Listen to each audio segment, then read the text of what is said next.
Hello, everybody. Welcome back to Robert's Reviews. I'm very tired. Let's get right into the autopsy of Jane Doe.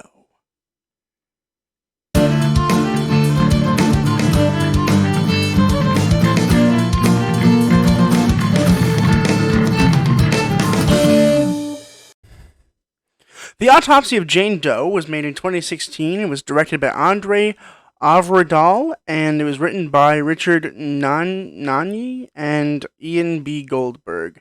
I'm sorry if... Oh, Nyang. It's gotta be Nyang. Richard Nyang. I'm bad at pronouncing things. I'm very sorry. Let's talk about the movie. So I have a couple mixed feelings. I do have my rating written down.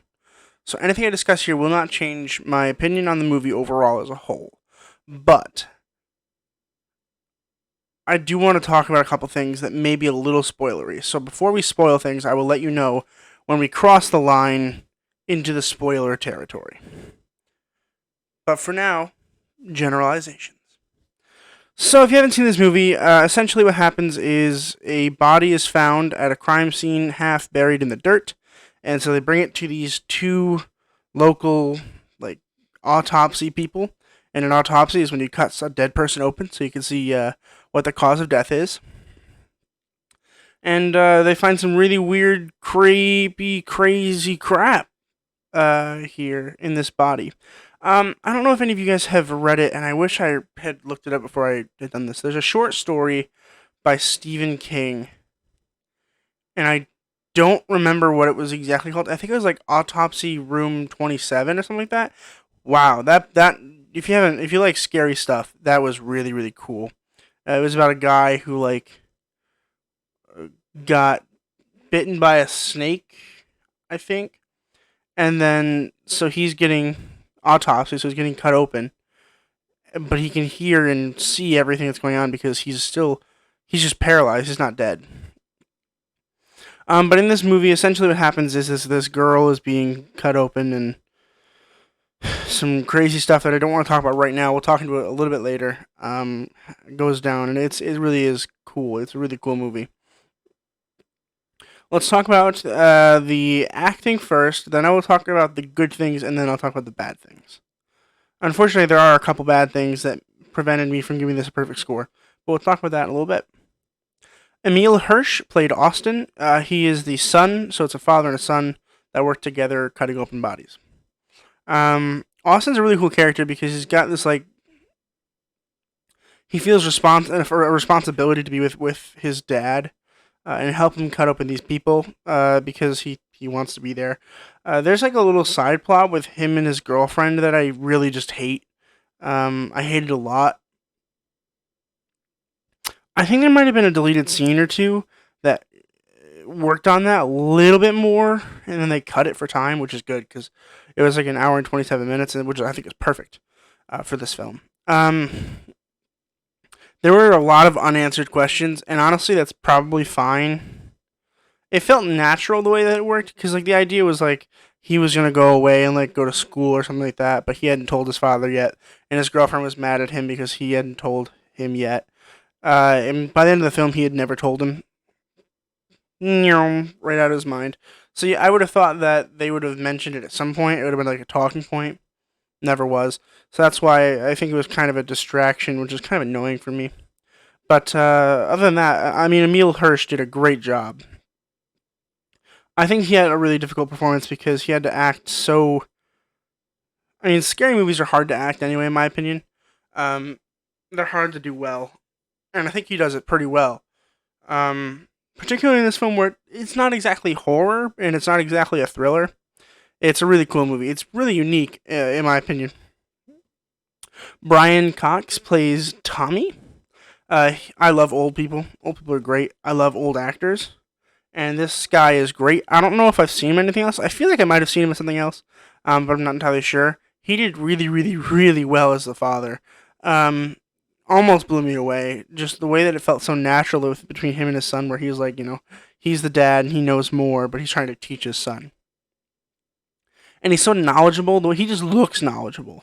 And it's really cool, and I wish I knew what else he had done and if I had seen anything, because I feel like I've seen something that he was in. And I hope he's doing some cool stuff, because he deserves a lot of jobs. Olwen Catherine Kelly played the Jane Doe. For those of you who don't know what a Jane Doe or a John Doe or a Johnny Doe is or a Janie Doe, essentially what it is an unidentified or a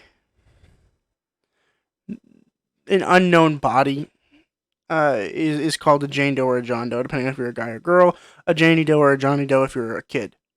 So if you ever read Jane Doe, it means there's a girl that is an adult that is dead, and we don't have an ID on her. So we have an unidentified girl named Jane Doe for right now. Ow. So this person's dead the whole time. Okay. And we don't get to see a lot of her performance because she's still the whole time.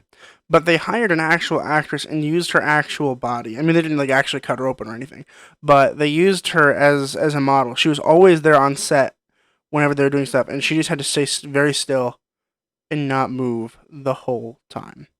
And the director said that she had the hardest job out of anybody there, which fair enough. I mean, she literally just had to lay there completely naked, like she was not wearing anything. And just sit there pretty much, and then they would probably move her when they were cutting into the body. I bet they had a body like double, that was just completely made out of stuff. It looked like everything was practical. I think maybe some of the fire might have been an after effect because there was some fire, and I think that everything else was practical, which is pretty cool. But she did really cool as Jane Doe. I mean, it's hard to judge her performance if she's just laying there, but she was the third billed performance, so. But now let's talk about the good things and the bad things about this movie. Don't watch this movie alone. It is horrifying. I watched it alone, but I watched it during the day because this is one of my non-busy days. I'm watching this on the 12th of October, and so I don't have anything going on, so I figured I'd watch this during the daytime. The other ones I've watched so far are I watched during the nighttime, and aside from maybe Hush, I was okay. Hush was I was a little scared sometimes. I would not want to watch this alone in the dark at night. Oh my god, I was scared here in the broad daylight with all the lights on, and I was like, oh, like some of this stuff is really creepy. I think something the director does really well is suspense.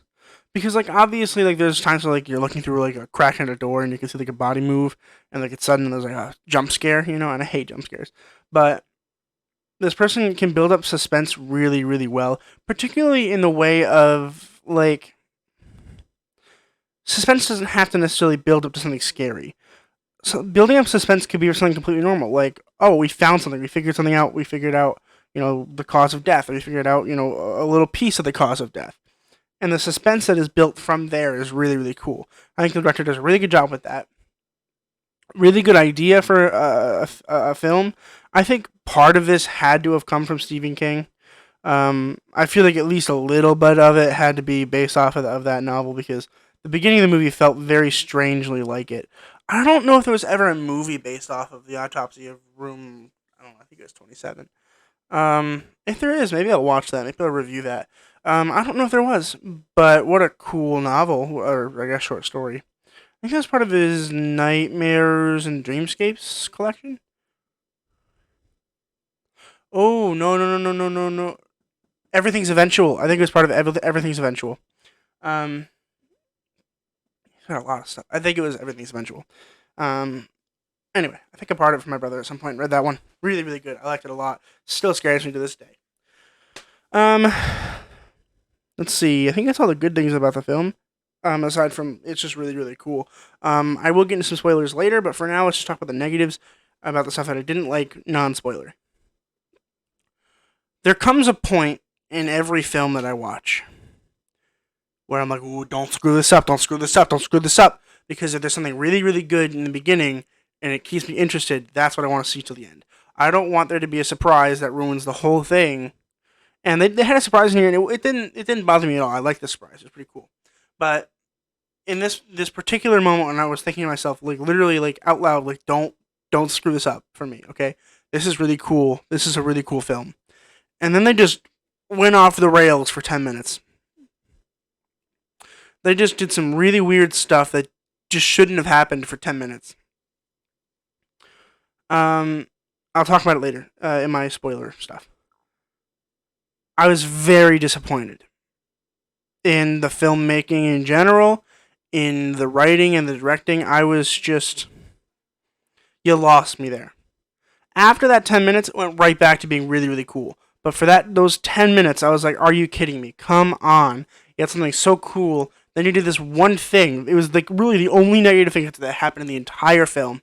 And I was like, are you kidding me? Like, you could have gotten an A plus, but I can't give it an A plus now. I watched that for 10 minutes and I was like, why? Why did that have to happen? I don't understand why that's so important.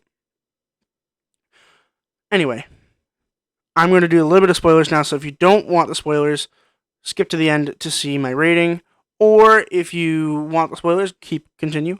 Or if you'd like to go on Netflix, because it's on Netflix, and watch it, and then come back to finish the review, you are more than welcome to do that. That'd be really cool. I'd love to have a conversation about this film. Really cool film. I love talking about films, so hit me up on Facebook, hit me up on the comments below. Literally anywhere you can reach me, just reach me. I'd love to talk about it. The thing that happened in the middle pissed me off so much I can't even explain.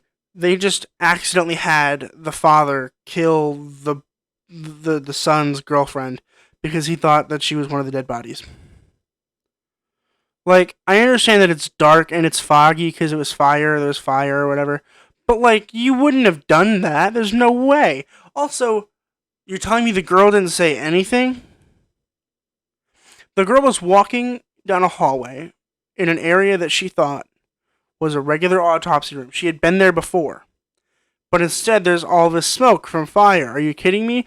I would be screaming like, hey, are you okay? There's a fire. Like, but instead, she just walked into an axe. Like, come on. Come on. Oh. Very disappointed. Very, very, very disappointed. Also, there's a cat in this film, and they kill the cat.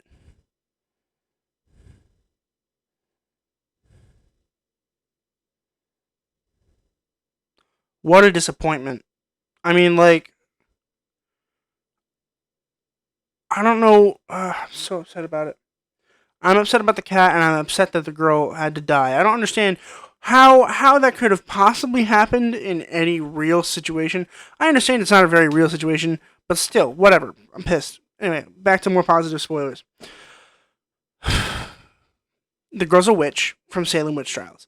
And so she was tortured because she was a witch, or she was tortured because she was a normal person and the ritual made her a witch. We're not entirely sure. As audience members, we're not entirely sure, and they weren't entirely sure, which is probably why we weren't entirely sure. I'm okay with not being entirely sure. I can make my own conclusions. But I think it was a really cool idea, and it worked really well. And the father, asks Jane to, put all of the witchy stuff on him so that he will die and then the son will live. And then the son dies anyway, so it's like, what even ever. But anyway, time to go to my rating. This is where you can start watching again if you didn't want the spoilers. I'm gonna give this movie an A minus. For the first hour of this film, I was prepared to give this an A plus. I loved this film. I thought it was really cool. I probably want to watch it again just because of that 10 minutes that really pissed me off. 10 minutes of really annoying filmmaking. I just didn't understand why they had to do that and how they thought that people would act that way in real life. I just totally destroyed my suspension of disbelief. I mean, I was so out of it. I was like, "Are you kidding me?" Like, I audibly was like, "Are you kidding me? That's ridiculous." But still, really phenomenal movie. I loved the actors and I loved the storyline. I love the idea of the storyline, and that's why it gets an A minus. Keep keeping up with what's going on at Robert's Reviews by joining the Facebook group down below in the description. Subscribing goes a long way for me. I would really appreciate it. And also like the video. And comment down below if there's anything you want me to review in the future. I've got sticky notes and I've got time. So go ahead and drop some stuff right in the comments below for me. Really excited. Tomorrow we will be reviewing the movie Sweetheart. Haven't seen it yet. I'm watching it next week, which will be the 19th for me. But you won't get the review till the 30th. And then on the 31st, I will be doing the Halloween special that you vote for on Facebook. But at this point, the voting will have been done. The voting is still not done yet. I still have 2 weeks of voting from when I'm filming this. I think it looks like it's going to be Ghostbusters, so maybe it's Ghostbusters. I'm not sure. You'll know before I know right now, technically. So keep it tuned for that, and always remember to keep watching films, and I'll see you guys in the next video.